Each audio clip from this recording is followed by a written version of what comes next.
Welcome to அன்புக்குட்டி kitchen. இன்றைக்கி மீன் குழம்பு சுவையில் வாழைப்பூ மீன் குழம்பு செய்வது எப்படி என்று பார்ப்போம். ஸ்டெப் 1. முதலில் வாழைப்பூவில் 8 சிப் வாழைப்பூவை எடுத்துக்கொள்ளவும்.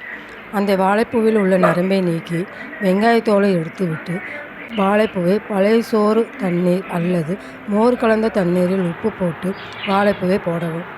வாழைப்பூவை சீப்பாக போடவும் அல்லது தனித்தனியாக எடுத்தும் குழம்பு வைக்கலாம். ஸ்டெப் 2. தேவையான பொருட்கள்: கடுகு 1 ஸ்பூன், வெந்தயம் 1/4 ஸ்பூன். கடுகு வெந்தயத்தை வெறும் கடாயில் எண்ணெய் ஊற்றாமல் வறுக்கவும். கடுகு வெடிக்கணும். வெந்தயம் பொன்னிறமாக வறுத்து பொடி பண்ணவும். ஸ்டெப் 3.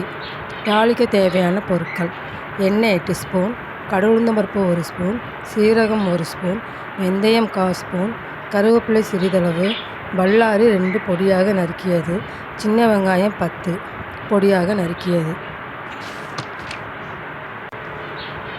தக்காளி 3, புளி எலுமிச்சம்பழ அளவு. ஸ்டெப் 4. செய்முறை: ஒரு பாத்திரத்தில் எண்ணெயை ஊற்றி கடுகு, சீரகம், வெந்தயம் போடவும். கடுகு வெடித்ததும் கருவேப்பிலை சேர்க்கவும். அதனுடன் பல்லாரி சேர்த்து வதக்கும் போது சின்ன வெங்காயத்தை சேர்த்து பொன்னிறமாக வதக்க வேண்டும். தக்காளி சேர்த்து நல்லா வதக்கும் போது. ஸ்டெப் 5. அரைக்க தேவையான பொருட்கள்: